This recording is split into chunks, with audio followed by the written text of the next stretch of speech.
Hi అండి, అందరికీ నమస్కారం. ఈరోజు మరొక మంచి వీడియోతో మళ్ళీ మీ ముందుకు వచ్చేసానండి. ఈరోజు మన వీడియోలో చిట్టి పునుకులు, వీటిని చిట్టి బొండాలని కూడా పిలుస్తారు. ఇవి ఇలా చేసుకుని వేడివేడిగా ఉన్నప్పుడు మీకు ఇష్టమైన చట్నీతోటి ఆరగించండి లేదా అందించండి. ఎంతో టేస్టీగా ఉండే ఈ చిట్టి బొండాలు ఇలా ముక్క తుంచి నోట్లో వేసుకుంటే అలా కరిగిపోతాయి. చాలా టేస్టీగా ఉంటాయి. మార్నింగ్ టిఫిన్ కింద అయినా, ఈవినింగ్ స్నాక్స్ కింద అయినా కూడా చాలా బాగుంటాయి. నేనైతే కొబ్బరి చట్నీతో అయితే తీసుకుంటున్నాను.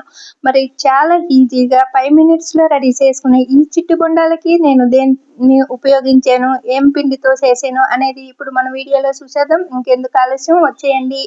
నేనైతే ఇది దోశల పిండి రుబ్బుకున్నప్పుడే నేను ఇలాగ గట్టిగా పిండి అనేది ఇలాగ రుబ్బుకుని తీసుకున్నానండి. దీంట్లోకి 1 స్పూను సాల్ట్, 1 స్పూను జీలకర్ర వేసి కలుపుకుంటున్నాను. చాలా సింపుల్గా తయారు చేసుకునే ఈ చిట్టి బొండాలు చాలా టేస్టీగా ఉంటాయి. పిల్లలు పెద్దలు అందరూ చాలా ఇష్టంగా తింటారండి. దీన్ని ఇప్పుడు బాగా కలిపేసుకుందాము. దీంట్లో పిండిలోని సాల్ట్ అలాగే జీలకర్ర కలిసేటట్టు కలిపేసుకుందాము. ఈ లోపల మనము చూడండి ఇలా వేసుకోవాలన్నమాట. చిన్న చిన్నగా మనం మీకు ఇష్టం ఉంటే పెద్దవి కూడా వేసుకోవచ్చండి. ఇప్పుడు ఈ లోపల మనం ఒక కడాయిని పెట్టుకుని ఒక 1/2 kg నూనె పెట్టుకుని నూనె వీటెక్కిన తర్వాత ఇలా చిన్న చిన్నగా ఇలాగా వేసుకోవాలి, ఇక్కడ చూపిస్తున్న విధంగా. అలాగే ఒకే పిండితో మనము దోశలు వేసుకోవచ్చు, ఇలాగా మనము ఈ చిట్టి బొండాలను కూడా వేసుకోవచ్చండి. నేనైతే నిన్న మార్నింగ్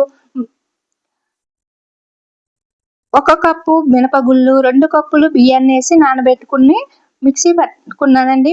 మిక్సీ అంటే నేను గ్రైండర్ పట్టుకున్నానండి. మిక్సీ అయినా కూడా పట్టుకోవచ్చు. గ్రైండర్ పట్టుకునేటప్పుడు నేను గట్టిగా కొంచెం పట్టుకుని తీసుకున్న తర్వాత మళ్ళీ దోశలకి కాస్త వాటర్ వేసి పలుచగా పట్టుకున్నాను. 2 విధాలుగా నేను ఉపయోగించుకుంటున్నాను.